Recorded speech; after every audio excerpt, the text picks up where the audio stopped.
किसी को already pre existing medical उनकी हिस्ट्री है या फिर कुछ ऐसा चल रहा है उनके साथ, तो क्या वो इफेक्ट कर सकती है प्रेगनेंसी को? Definitely yes. जैसे मैंने पहले भी कहा, अगर ब्लड प्रेशर आपको रहता है या आपको डायबिटीज़ रहता है तो ड्यूरिंग प्रेगनेंसी ये आपको कॉम्प्लिकेशंस ला सकता है, लाइक प्री एक्लैम्सिया या IUGR जिसमें बच्चे का वज़न कम रहता है, बच्चे की बढ़त ठीक नहीं हो पाती, या GDM gestational induced diabetes mellitus. Okay.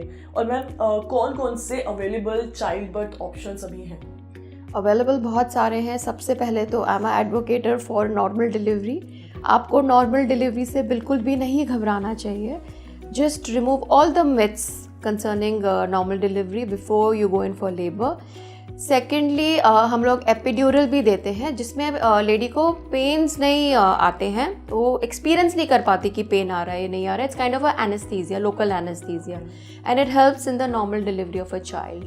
Thirdly, you can always opt for cesarean section. And कौन सा बेस्ट रहता है? Again, I'm advocating normal delivery is the best form of delivery because that's the natural form. अभी से नहीं, since millions of years से all females have been delivering by this. And ma'am breast feeding की अगर हम बात करें तो how beneficial that is? Breastfeeding is the most nutritious and the most essential for a newborn child. All pediatricians these days advise कि first 6 months तक आप कुछ नहीं देंगे बच्चे को, सिर्फ और सिर्फ माँ का दूध देंगे। ना शहद चटाएंगे, ना घुट्टी देंगे, ना पानी देंगे, कुछ भी नहीं देंगे, सिर्फ ब्रेस्ट फीडिंग करेंगे।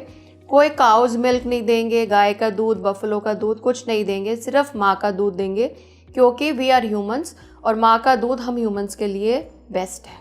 एंड मैम कहते हैं कि जो विमेन जिनका फर्स्ट चाइल्ड होता है तो जो येलो मिल्क आता है वो नहीं पिलाना चाहिए, कोई कहते हैं कि पिलाना चाहिए, तो दिस इज़ अ मिथ। आप डेफिनेटली, वो मोस्ट प्रोटीनेशियस होता है और मोस्ट एसेंशियल होता है। उसमें एंटीबॉडीज़ होती हैं जिससे बच्चे की किसी भी रोग से लड़ने की क्षमता बढ़ती है, तो वो बहुत एसेंशियल है बच्चे के लिए। एंड मैम ऐसे कुछ सपोर्ट रिसोर्सेज हैं जो इस टाइम अवेलेबल होते हैं न्यू मदर्स के लिए ब्रेस्ट फीडिंग में जो हेल्प कर सके?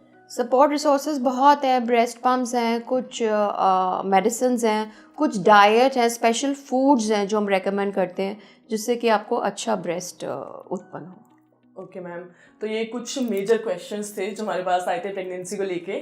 अभी आपसे 1-2 क्वेश्चन करूंगी आपके बारे में, अच्छा। आपकी लाइफ के बारे में। Right. तो आप जब प्रेग्नेंट थे तो आपको सबसे ज़्यादा कौन सा ऐसा चैलेंजिंग फेज आपका रहा कि क्या हो रहा है, ये ऐसा हुआ? चैलेंजिंग फेज में देखिए बहुत बॉडी चेंजेस आते हैं, बहुत मूड स्विंग्स होते हैं।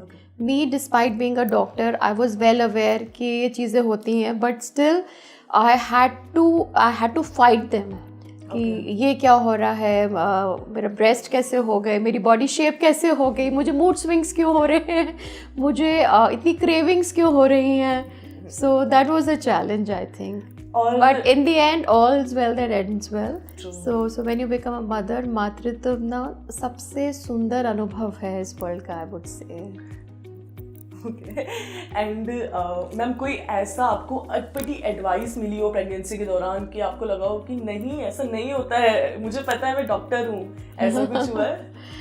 नहीं, एक्चुअली हम लोग डॉक्टर्स हैं and I was married in a doctor family, तो सभी कुछ हमें अच्छा लगता था। बस ये है कि जब कुछ लेडीज़ थी जैसे आती थी ग्रैंड मदर वगैरह, तो कहती थी ये मत खाओ वो मत खाओ, तो वो मुझे थोड़ा अटपटा लगता था। भाई हम तो we should be allowed to eat everything except for जो डोंट्स हैं जो मैं पहले मेंशन कर चुकी हूँ। ओके। एंड मैम जो अदर डॉक्टर्स हैं जो प्रेग्नेंट हैं या फिर जो बेबी डिलीवर करने वाली है, उनके लिए अगर कोई एडवाइस हो तो मैम प्लीज। डॉक्टर्स के लिए मैं यही कहूँगी, be active, lead a stress free life, and आप अपने पेशेंट्स को अच्छे से ट्रीट करिए because they need you more. So that is it. Thank you so much, ma'am, again for your time, for your valuable feedback and suggestions. Thank you so much.